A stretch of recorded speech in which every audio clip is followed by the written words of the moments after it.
सुप्रभात बच्चों, कैसे हैं आप सब। उम्मीद करती हूँ आप सब अच्छे होंगे। तो बच्चों, आज की कक्षा में हम पढ़ने वाले हैं अध्याय नंबर 12। तो बच्चों, इस अध्याय का शीर्षक है दोहा। दोहा दशक। तो बच्चों, इस अध्याय में आपको नीतिगत दोहे दिए गए हैं। तो सबसे पहले हम पढ़ेंगे इस पाठ का प्रवेश। महापुरुषों के उपदेश और उनकी नीतिगत बातें हमें जीवन के नैतिक मूल्यों का पाठ पढ़ाती है, जिन्हें पढ़कर हम अपने जीवन में आदर्शों की स्थापना कर दूसरों के लिए उदाहरण प्रस्तुत कर सकते हैं। प्रस्तुत पाठ में दिए गए दोहे इसी प्रकार के उपदेशों का उदाहरण है।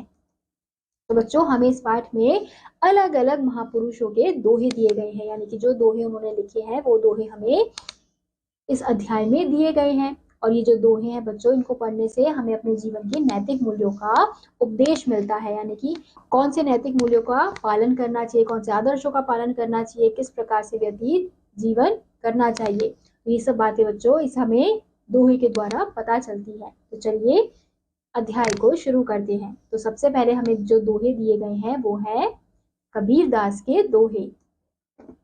तो पहला दोहा है, गुरु गोविंद दो खड़े काके लागू पाए, बलिहारी गुरु आपने गोविंद दियो बताए। तो बच्चों, इस दोहे के माध्यम से कबीरदास बताना चाहते हैं कि जो गुरु और गोविंद हैं वो मेरे द्वार पर खड़े हैं।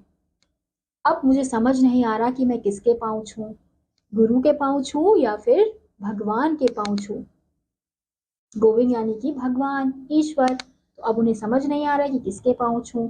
अब बलिहारी गुरु आपने, यानी कि जो हमारे गुरु हैं वो ही क्या करते हैं, हमें भगवान से मिलाते हैं। इसलिए वो दुविधा में है कि हमें गुरु के पांव छूने चाहिए या फिर भगवान के। लेकिन वो बाद में क्या कहते हैं कि गुरु ने ही हमें किससे मिलाया है, भगवान से मिलाया है। तो हमें किसके चरण को छूना चाहिए, गुरु के चरणों को छूना चाहिए। अब अगला दोहा है, जाति ना पूछो साधु की पूछ लीजिए ज्ञान, मोल करो तलवार का पड़ी रहने दो म्यान। तो बच्चों, इस पंक्ति के द्वारा कबीर जी बता रहे हैं कि हमें साधु की जाति को नहीं पूछना चाहिए। यानी कि अगर कोई तुम्हें ज्ञान दे रहा है, कोई साधु तुम्हें कुछ ज्ञान की बातें सिखला रहा है, तो तुम उससे ये मत पूछो कि तुम कौन सी जाति के हो, कौन से धर्म के हो, ये सब मत पूछो। तुम केवल ये देखो कि वो तुम्हें क्या ज्ञान दे रहा है। क्यों? क्योंकि मोल करो तलवार का, यानी कि किसका मोल होता है, तलवार का मोल होता है। पड़ी रहने दो म्यान, यानी कि जिसमें तलवार रखी जाती है म्यान में, उसका कोई मोल नहीं होता है। किसका मोल होता है, तलवार का मोल होता है। इसलिए यही कहा गया है कि हमें साधुओं से जाति नहीं, क्योंकि जाति का क्या मोल है, जाति से हमें क्या लेना देना। अगर कोई हमें ज्ञान की बातें सिखा रहा है तो हमें केवल उससे ज्ञान ही प्राप्त करना चाहिए, क्योंकि जो जाति है वो तो ऐसे ही पड़ी रहेगी, उसका कोई काम नहीं होता है हमारे जीवन में। किसका काम होता है, कौन हमारे काम आता है, ज्ञान हमारे काम आता है। तो अगर कोई साधु आपको ज्ञान दे रहा है तो उससे ज्ञान प्राप्त कर लेना चाहिए। अब अगला दोहा है, निंदक नियरे रखिए आंगन कुटी छवाए, बिन पानी साबुन बिना निर्मल करे सुभाए। तो बच्चों, इस दोहे में कबीर जी कह रहे हैं कि निंदक नियरे रखिए, यानी कि जो आपकी बुराई करता है, जो आपके अंदर बुरा देखता है, बुरी चीजें आपको बताता है, ऐसे इंसान को हमेशा अपने पास रखो। क्यों? क्योंकि जब तक वो आपको अपनी बुराई नहीं बताएगा, आपके बारे में नहीं बताएगा कि आपके अंदर क्या बुरा है, तो आप उस बुराई को कैसे साफ करोगे, कैसे हटाओगे। आपको तो यही लगेगा कि आपके अंदर सब कुछ अच्छा अच्छा है, आप तो कुछ बुरा कर ही नहीं रहे।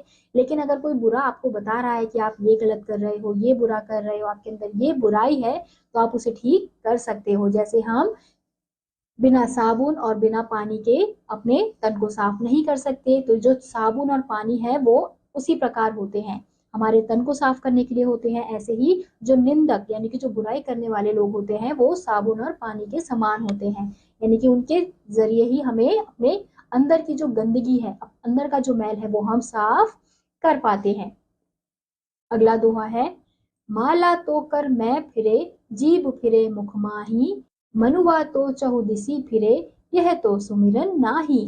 तो इन दोहे में कबीर जी बता रहे हैं कि हम माला लेकर तो भगवान का नाम लेते हैं, लेकिन हमारे मन में क्या होता है, हमारे मन में भगवान नहीं होता है, केवल बुराई होती है। तो ऐसे माला जपने से तो कुछ नहीं होगा। अगर आप मन को साफ रखोगे तो ईश्वर आपको ऐसे ही प्राप्त हो जाएंगे, आपको माला जपने की जरूरत नहीं है।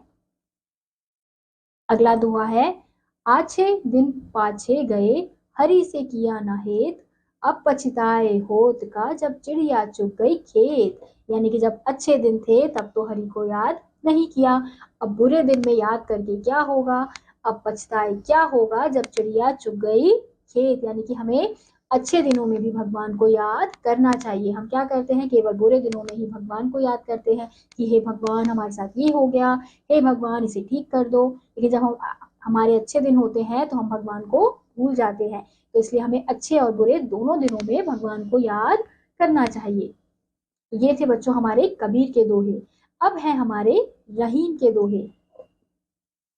तो दोहा है, जो रहीम उत्तम प्रकृति का करी सकत कुसंग, चंदन विष व्याप्त नहीं, लिपटे रहत भुजंग। तो इन दोहों में रहीम जी कह रहे हैं कि जो व्यक्ति अच्छी प्रकृति का होता है तो उसके आसपास अगर कुसंग यानी कि बुरे व्यक्ति, बुरे प्रकृति के लोग आ भी जाते हैं तो उसके ऊपर उसका असर नहीं होता है। जैसे चंदन के पेड़ पे जो विष यानी कि जो सांप होता है, विष वाला सांप होता है, जहर वाला सांप होता है, वो भी लिपट जाता है, लेकिन उसके जहर का असर चंदन के पेड़ पर नहीं होता है। ऐसे ही अच्छे प्रकृति के व्यक्ति पर बुरे प्रकृति का असर नहीं होता है।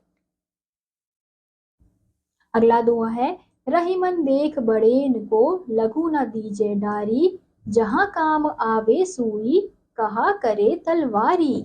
तो इन दोहों में रहीम जी कह रहे हैं कि रहीमन देख बड़ी, यानी कि रहीमन बड़े को देख के तुम डरो मत, यानी कि बड़े को देखकर छोटों को नहीं डरना चाहिए, क्योंकि जिस जगह पे सुई काम आती है उस जगह पे तलवार का कोई काम नहीं होता है। यानी कि जो छोटे लोग हैं वो जिस जगह में काम आते हैं, बड़े लोग वो काम नहीं कर पाते हैं। तो इसलिए हमें ये नहीं सोचना चाहिए कि कोई बड़ा व्यक्ति है तो उसे देखकर हम डर जाएं, क्योंकि क्या पता जो काम हम कर सकते हैं वो काम वो नहीं कर सकते। इसलिए कहा जाता है कि जहां काम आवे सुई, कहां करे तलवारी।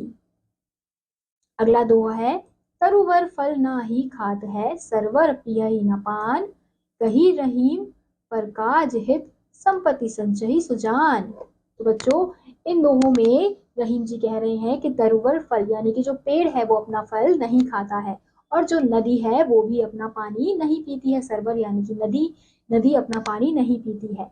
तो हमें भी क्या करना चाहिए, अपनी पूंजी दूसरों के काम लानी चाहिए। यानी कि जो हमारी संपत्ति है, जो हमारे पास पैसा है, जो कुछ भी है वो हमें दूसरों के काम पर, दूसरों के लिए काम पर लाना चाहिए, क्योंकि अगर हम दूसरों की मदद करेंगे तो भगवान हमेशा हमसे खुश रहेंगे। अगर हमारे पैसे जो हमारे हैं वो दूसरों के काम नहीं आ सकते तो उन पैसों का कोई फायदा नहीं है, क्योंकि केवल अपने मतलब के लिए अगर हम पैसे बचा रहे हैं, पैसे रख रहे हैं, तो उन पैसों का कोई मोल नहीं होता है। तो ऐसे ही जैसे पेड़ अपने फल खुद ना खाकर दूसरों को देता है, नदी अपना पानी खुद ना पीकर दूसरों को देती है, दूसरों की मदद आती है, तो हमें भी वैसा ही बनना चाहिए। अगे साधे सब सधे, सब साधे सब जाए, रहीमन मुलही सिंचीबो, फूले फले अघाए। तो बच्चों इस दोहे के माध्यम से रहीम जी बताने का प्रयास कर रहे हैं कि अगर हम एक काम पूरे मन के साथ, पूरे लक्ष्य के साथ करेंगे तो हमारे जो बाकी के काम है वो अपने आप ही आराम से होते जाएंगे। लेकिन अगर हम एक काम में ही मन नहीं लगाएंगे तो हमारे बाकी के काम भी अच्छे से नहीं हो पाएंगे। तो इसलिए हमें एक काम को ही अच्छे से मन से करना चाहिए। अगला दुआ है, जे गरीब पर हित करे, ते रहीम बड़ लोग, कहा सुदामा बापुरो, कृष्ण मिताई जोग। यानी कि इस दोहे के माध्यम से रहीम जी कह रहे हैं कि जे गरीब पर हित करे, यानी कि अगर हम गरीब की मदद करें तो हम बड़े लोग बनेंगे। अब चाहे हमारे पास जितनी भी संपत्ति है, जितना भी हमसे हो सकता है उतने में अगर हम गरीब की मदद कर रहे हैं तो भी हम क्या हैं, हम बड़े लोग बन जाते हैं। अब जैसे सुदामा कितने गरीब थे और कृष्ण जी जो थे वो महल के राजा थे, लेकिन तब भी उन्होंने क्या किया, अपने दोस्त यानी कि अपने मित्र की मदद की। तो इसलिए अगर हम गरीबों की मदद करेंगे तो ही हम बड़े कहलाएंगे। केवल पैसे कमाने से कि हमारे पास इतना पैसा है, हमारे पास इतना बंगला है, इतना घर है, इन सब से कोई बड़ा नहीं बनता है। तो किससे बनता है, लोगों की मदद करने से, गरीबों की मदद करने से। तो बच्चों यह इस अध्याय में रहीम और कबीर दोनों के दोहे दिए गए थे। तो इसी के साथ आज का यह अध्याय यहीं समाप्त होता है। उम्मीद करती हूँ आपको यह अध्याय समझ आया होगा। मैं आपसे मिलूंगी अगली कक्षा में। तब तक के लिए आप सभी बच्चे पढ़ते रहिए और खुश रहिए। बाय।